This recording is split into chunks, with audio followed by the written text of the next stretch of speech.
नमस्ते प्यारे प्यारे दोस्तों। आज ना हम सब मिलकर एक बहुत ही प्यारी कहानी सुनेंगे। कहानी का नाम है ज़ूज़ू और वफादारी का दिल। तो चलो आज मिलते हैं ज़ूज़ू और उसके दोस्तों से। अरे वाह, सब तैयार है ना उनसे मिलने के लिए? पता है बहुत मजा आने वाला है। तो चलो शुरू करते हैं। तो चलो कहानी की दुनिया में चलते हैं। ये ना एक बहुत ही खुशहाल और रंग बिरंगी जगह है। यहीं पर रहता था हमारा प्यारा दोस्त ज़ूज़ू, जो अपने दोस्तों के साथ ढेर सारी मस्ती करता था। ये देखो, ये है ज़ूज़ू। एक कितनी प्यारी सी गिलहरी है ना, एकदम प्यारा।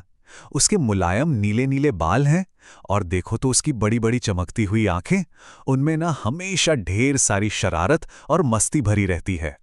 और ये देखो, ये हैं ज़ूज़ू के पक्के वाले दोस्त। सबसे पहले मिलो बीबो खरगोश से, जो हमेशा फुदकता रहता है।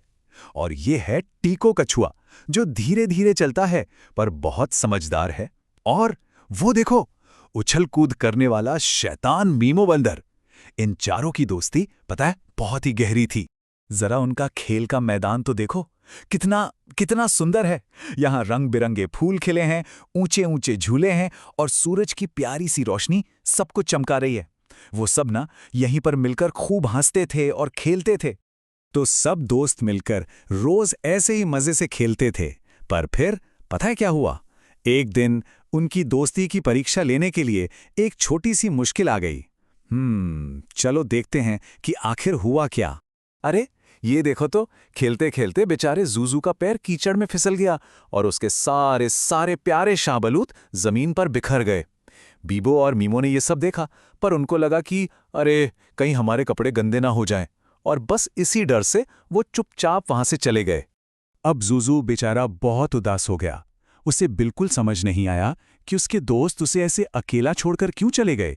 अचानक से उसे खेल के मैदान के सारे सुंदर सुंदर रंग भी फीके लगने लगे। अब ज़ूज़ू एकदम अकेला और उदास है। सोचो तो जरा, अब उसकी मदद करने कौन आएगा? क्या क्या उसका कोई दोस्त वापस आएगा?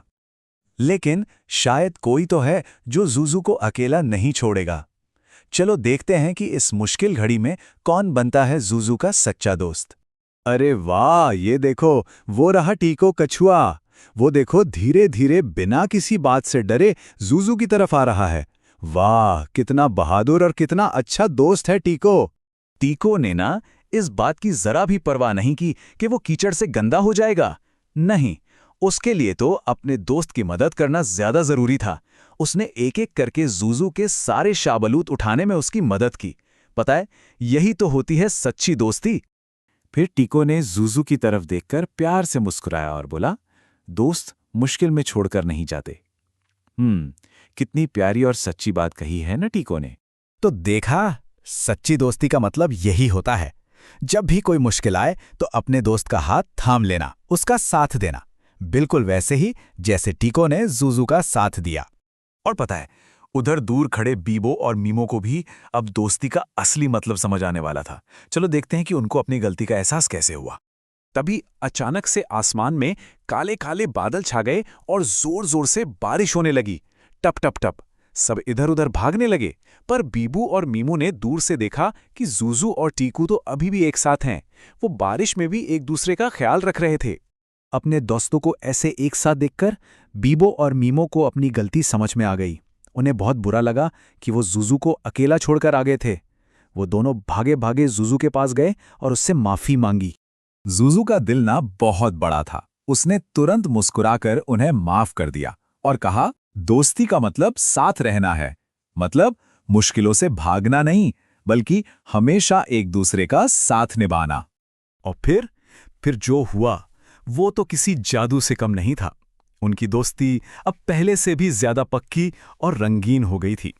देखते ही देखते बारिश रुक गई, सूरज दादा निकल आए और आसमान में एक बहुत ही सुंदर 7 रंगों वाला इंद्रधनुष बन गया। वाह! चारों दोस्त फिर से एक साथ खेलने लगे और इस बार उनकी हंसी पहले से भी ज्यादा सच्ची और प्यारी थी। तो इस प्यारी सी कहानी से हमने एक बहुत जरूरी बात सीखी है। वो ये कि सच्चे दोस्त हमेशा साथ देते हैं। वो हर मुश्किल में हमारा हाथ थामे रहते हैं, हमें अकेला छोड़कर कभी नहीं भागते। और हाँ, एक बात और याद रखना, वफादारी मतलब एक दूसरे का साथ निभाने का वादा, ये हमारी दोस्ती को बिल्कुल उस इंद्रधनुष की तरह ही मजबूत और खूबसूरत बना देती है। तो अब सब लोग सोचना, क्या हमारी जिंदगी में भी कोई टीको जैसा सच्चा और प्यारा दोस्त है? यकीन है जरूर होगा। तो अपने उस प्यारे दोस्त का हमेशा साथ देना, ठीक है? चलो, अगली कहानी में फिर मिलेंगे। Bye bye.